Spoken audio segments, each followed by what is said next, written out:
Hello viewers, কেমন আছেন আপনারা? আজকের আমি কোনো রিডিং নিয়ে আসিনি, কিন্তু আজকের আপনাদের সঙ্গে একটু কথা বলছি। কেননা খুশির মহল, বুঝতেই পারছেন, রথ, রঙ্গোলি, হোলি, দোলযাত্রা, যাই কিছুই বলেন, শ্রীকৃষ্ণ, রাধা, গোবিন্দ, শ্রীকৃষ্ণের আজকের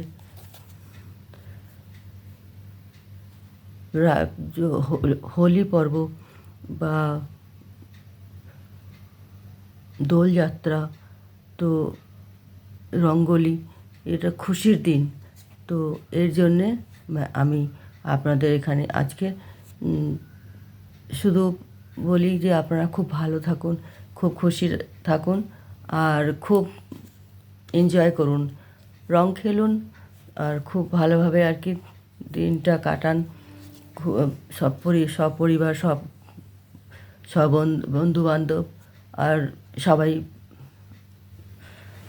পাড়া প্রতিবেশী সবাই মিলে খুব রং খেলুন আর খুব এনজয় করুন।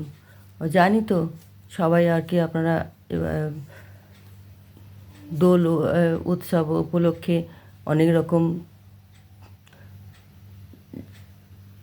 সব প্ল্যান করে রেখেছেন। কেউ ঘুরতে যাচ্ছেন, কেউ আর কি ঘরেতেই এনজয় করবেন, সব প্ল্যান করেছেন। খুব ভালো সব এই পাঁপড়, জিলিপি আর কি নানান রকমের সব জিনিস, এগুলো আর কি কেউ ঘরেতে বানাবেন।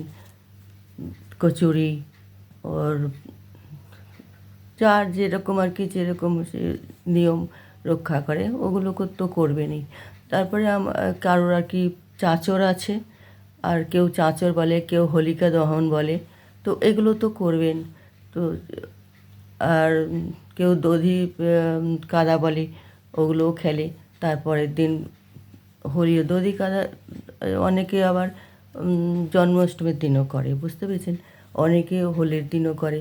তো জন্মাষ্টমীর দিনে যেমন দুধ দই টই ঢেলে হোলি ওই দধি কাদা করে।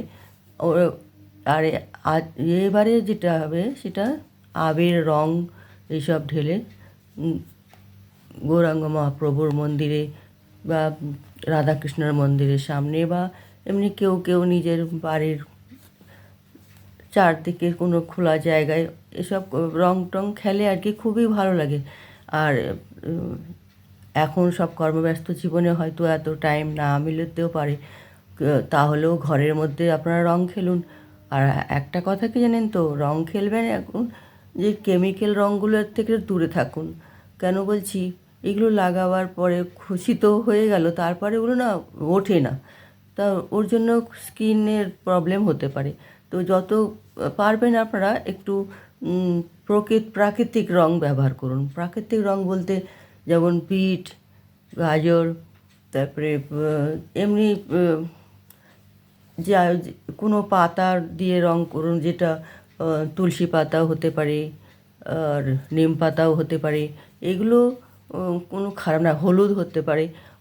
ওই নানান রকম প্রাকৃতিক জিনিস আছে, এইগুলো যদি দিয়ে আপনারা রং করেন না, বিট গাজর তো রাত্রেবেলা কেটে মানে ভিজিয়ে রাখুন, দেখবেন সকালবেলা কত সুন্দর জল আর কি ওটা হবে আপনাদের।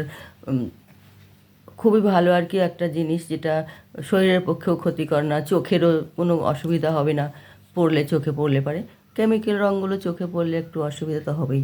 যদি আপনারা বলেন আমরা তো মাস্ক পরে নেব, তো মাস্ক পরলেও তবুও চোখটা তো আর বন্ধ থাকে না, তাই না বলুন? তো সেই হিসাবে আমার বক্তব্য বলছি, এটা আপনাদের ইচ্ছা, আপনারা যেরকমভাবে এনজয় করুন। ওটা তো আজকে হোলির দিনে কেউ মানে ও করবে না, দোলযাত্রায় কেউ আর কি কোনো পাবন্দি বলবে কি কিছু, তা নয়। সেটা তবুও আপনি জানেন আপনারা আমার বন্ধু, আর সেই হিসাবে আপনাদের আমি আর কি চাইবো যে আপনারা কোনো খুশি মানাবার পরে আবার কোনো অসুস্থ না হন। তাহলে আমার ভিডিওটা কে দেখবে বলুন তো, কারা? তার জন্য আমি তো চাইবো আপনারা সবসময় ভালো থাকুন, সুস্থ থাকুন, আর আমার ভিডিওটা দেখতে থাকেন। আজকে তো কোনো ভিডিও রাখছি না, আজকে সবাই খুব ভালো খুশি মানান। হ্যাপি হোলি, হ্যাপি দোলযাত্রা, সব খুশি থাকুন, খুব ভালো থাকুন আর খুব এনজয় করুন। হ্যাপি হোলি, সবাইকে হার্দিক শুভকামনা জানাচ্ছি। আপনারা খুব ভালো থাকুন আর খুব এনজয় করুন। সবাইকে অসংখ্য ধন্যবাদ আমার ভিডিওগুলো দেখার জন্য আর আমার সাথে থাকার জন্য। আর এইভাবেই আমার সাথে থাকবেন, তাতে আমি আমার ভিডিওগুলোকে আপনাদের কাছে আপলোড করতে পারি আর আপনাদের সঙ্গে আমিও একটা ফ্যামিলি মেম্বার মতো আপনাদের সঙ্গে অ্যাটাচ থাকতে পারি। খুব ভালো থাকুন। হ্যাপি হোলি, শুভ দোলযাত্রা, নমস্কার।